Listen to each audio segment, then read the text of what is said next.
¿Qué tal? ¿Cómo están? Muy buenas noches. Hoy vamos a dedicar este programa a un asunto, a un debate que ya está en donde tiene que estar, que lleva mucho tiempo y que refleja cosas que han pasado hace mucho tiempo, pero que siguen pasando.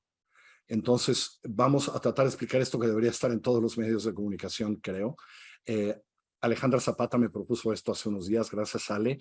¿Te parece bien, Ale, que tú empieces y empecemos contando, perdón, nuestras invitadas, por supuesto, que presentes a nuestras invitadas y que empezamos contando qué pasó, dónde empieza esta triste historia, pero que con un poco de suerte y ánimo y esfuerzo por el esfuerzo de María va a acabar con justicia? Ale.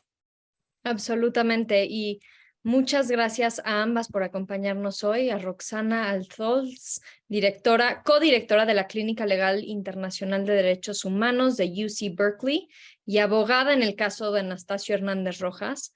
Y por supuesto también a María Puga, la viuda de Anastasio Hernández Rojas y que participa como peticionaria en este caso del que les queremos contar un poquito más. Entonces, como acordamos, María, nos encantaría escuchar. Esta es una historia que empezó hace 12 años y que por fin en estos días empieza a haber algunas señales de que se podría alcanzar justicia en este caso. Eso nos da mucha emoción, por supuesto, por este caso en particular, pero también, como decía Carlos, estas brutalidades y estos abusos siguen pasando, han pasado desde el caso de Anastasio, desde el homicidio de Anastasio, y de alguna manera el poner este caso en la atención de los medios de comunicación en Estados Unidos y en México nos da un poquito más de esperanza de que estos casos no sigan avanzando con la absoluta impunidad que hemos visto para muchos de ellos. Entonces, María, si nos puedes platicar un poquito qué sucedió hace 12 años. Mira, hace 12 años, que fue un 28 de mayo de 2010, cuando mi esposo iba a ser repatriado por la garita de San Isidro, fue brutalmente golpeado por más de 17 agentes. 13 lo golpearon, lo patearon, lo torturaron, le usaron la pistola eléctrica, le quitaron su ropa. O sea, fue un asesinato de verdad que no tiene nombre. Yo realmente no supe que no supimos nosotros al principio qué había pasado. Ahora, María, dices, ¿ya iba a ser repatriado? Sí, él ya iba a ser repatriado. Y ahí fue donde estos cometieron esta brutalidad. Sí, lo que pasó que cuando mi esposo fue detenido, a mi esposo lo llevaron a un centro de detención. A mi esposo le sugirieron, uno de los agentes, que tirara el agua porque traía una botella con agua. Mi esposo lo que hizo, vació el agua y al parecer a ese oficial, a él le molestó y lo pateó y lo empujó al frente de una pared. Mi esposo tenía un clavo de un accidente que tuvo hace años de trabajo. Entonces a él le lastimó su pie. En ese momento mi esposo quiso que le dieran atención médica porque mi esposo conocía sus derechos, lo cual no le aceptaron su petición de llevarlo al doctor. Lo quisieron, lo llevaron a quererlo repatriar así, ya todo lastimado. Después lo sigue, ya llegando a ese punto a donde es la garita transitada por cientos de personas, ahí fue donde golpearon a mi esposo, enfrente de de miles de personas. Ahí lo golpearon, como digo, lo torturaron, lo tiraron. Mi esposo estaba boca abajo. Mi esposo lo único que pedía era ayuda, que lo dejaran, por favor, porque a mi esposo le dolían todos esos golpes. Eran más de 12, 13 agentes pateándolo. María, Entonces, perdón por interrumpir, pero creo que vale la pena nada más para ilustrar el nivel de abuso. Dicen ustedes aquí en muchas de las publicaciones que se han hecho, cuando Anastasio pidió asistencia médica, se la negaron y lo llevaron a una estación para ser deportado a México.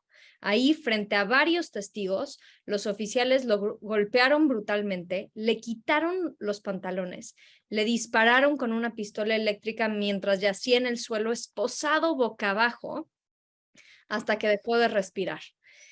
Cuando se lo llevaron al hospital tenía ya muerte cerebral y había sufrido un infarto y varias, evidentemente, lesiones graves. Falleció 2 días después. Híjole. ¿Falleció en Estados Unidos, María? ¿Todavía en territorio estadounidense? Sí, sí, él estuvo sí, él estuvo en un hospital en Estados Unidos el 28 de mayo, que a mí me avisan el 29 de mayo, después de entre 5 o 6 de la tarde. Realmente nosotros no sabíamos qué había pasado. Nosotros nos dijeron que había tenido una pelea. Nosotros supimos hasta el día de su funeral qué es lo que realmente había pasado. Cuando se difundió un video donde se escucha el audio, donde mi esposo está siendo golpeado, torturado, se escuchan los gritos de clamor de ese hombre tirado boca abajo, esposado, pidiendo por ayuda. En ningún momento mi esposo estaba agrediendo, como ellos han dicho. Ok, entonces él muere. ¿Y a ti te parece que aquí hay pues un homicidio, vamos a decirlo como debe ser, pues, ¿no? Que aquí hay un asesinato. ¿Y qué piensas? ¿Dónde estás? ¿Qué empiezas a hacer, María? Sí, realmente un asesinato. Bueno, imagínense, cuando yo escuché ese video, yo ese día, para ser breve, veníamos del funeral, se estaba difundiendo en la televisión. Cuando yo voy para el baño, escucho esos gritos y me regreso y dije, escuchar esos gritos de ese hombre tan fuerte que era Anastasio, era un hombre fuerte que para escucharlo gritar era porque le dolía. Para mí como su pareja de más de 20 años, madre de sus hijos, imagínense, para toda la familia fue un dolor tan grande, impotencia, rabia de escuchar cómo habían asesinado a mi esposo. Posteriormente sale otro video donde se miran las imágenes de lo que realmente había pasado. En ese momento, recordemos tiempo atrás, cuando vi ese video, pues empezamos esta lucha. Empezamos esta lucha por justicia, empezamos a alzar la voz con ayuda de la comunidad, de organizaciones, alzar la voz, a denunciar y proclamar por justicia, porque esto que le hicieron a mi esposo no se vale. Él lo único que quería era regresar con su familia, estar con mis hijos, conmigo, volver a su trabajo. Anastasio era un hombre que tenía muchos sueños. Él tenía ya listo para tener su propio negocio, tenía sus herramientas, tenía todo. Él en el 2011 iba a empezar su propio negocio. Anastasio fue un hombre que trabajó en Estados Unidos muchísimos años. Él emigró a la edad de 15 años y desde ese tiempo él trabajó. Fue un hombre de trabajo, fue un hombre responsable, un buen padre, un buen hijo, un buen esposo. Anastasio no merecía morir. Anastasio no merecía eso que le hicieron. Ningún ser humano se merece eso. Ningún ser humano. Este asesinato le quitó el padre a cuántos hijos, María? A 5 hijos. En ese tiempo mis hijos tenía la mayor 20 años, la segunda 18, un muchachito de 11 años y unos gemelos de 4 años, unos cuates, niña y niño de 4 años.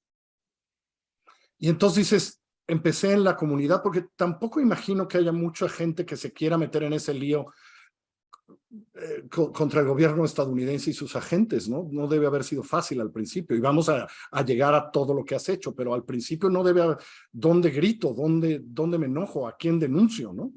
Sí, pero fíjese que lo que fue que cuando este video salió a la luz, créame que despertó tanta gente, mucha gente, igual se molestó, todos hicieron Anastasio, como dice, todos somos Anastasio, porque toda la gente se indignó, cómo es posible que en medio de tanta gente, o sea, asesinas a una persona en público, están asesinando a una persona en público. Ellos tal vez imaginaban que Anastasio no tenía familia, que nadie iba a reclamar su muerte, que iba a ser como unos tantos de los que ellos asesinan. Ellos así pensaron, pero pues no, aquí estaba su familia, aquí estábamos nosotros y aquí estamos. Aquí estamos luchando por justicia. Y no nomás por Anastasio, porque ha habido más muertes. Después de Anastasio han seguido asesinando personas. Así como yo digo, si a Anastasio lo asesinaron en público, ¿qué nos podemos imaginar? ¿Qué pueden hacer con las personas que detienen y los asesinan a puerta cerrada? ¿Qué no les hacen? María, después de que empieza a generar tracción el video y el movimiento alrededor de esta causa y la indignación, ¿nos puedes platicar un poquito de cómo fue la respuesta de esta policía fronteriza? Nuestra impresión es que empiezan a tratar de encubrir el crimen y a negarles a ustedes el derecho a llevar este caso a la justicia. ¿Recibieron llamadas de intimidación? ¿Qué les dijeron ustedes como familia para tratar de bajarle el volumen a este caso cuando querían lo opuesto, ¿no? Sí, sí. Fíjate, pues para nosotros, o sea, no hubo ninguna intimidación, o sea, pero nunca se acercaron a nosotros igual para pedir una disculpa, nunca nos explicaron qué había pasado hasta la fecha, nunca ha habido una disculpa de parte de ellos. Como te digo, ellos siguen trabajando como si nada, siguieron trabajando, siguieron recibiendo su sueldo. Mientras tanto, mi familia destruida. Y ellos están claramente identificados. ¿Quiénes eran todos esos agentes que participaron en eso? Claro que sí, a mí me tocó verlos frente a frente. Yo miré a cada uno de esos oficiales frente a mí y miré cómo mentían, cómo ellos decían que mi esposo que les tiraba patadas, que los tiraba manotazos, siendo que mi esposo estaba esposado. ¿En qué momento? Y mi esposo ya iba lastimado de su pie después de Había todo pedido eso. ayuda médica, ¿no? O sea, Exacto, o sea, él ya iba lastimado, o sea, él iba con un pie ya arrastrando porque le había movido ese clavo que tenía en su pie. Entonces, ¿en qué momento, Anastasio? O sea, ¿en qué momento una persona con un pie lastimado, esposado, boca abajo, te puede golpear? la relevancia de este caso va a ser que hagamos 2 programas sobre esto, porque ahora vamos a pasar estos 12 años y ahora en la parte jurídica de derechos humanos, de organizaciones internacionales, vamos a contar cómo hoy hay un pedazo de esperanza de que por fin se haya justicia en contra de esta arbitrariedad. Gracias a las 2 y estamos pendientes de este caso y ya nos volveremos a ver. Mucha suerte, que les vaya muy bien en México. Hasta luego. Muchas gracias a Muchas ustedes por gracias. su espacio.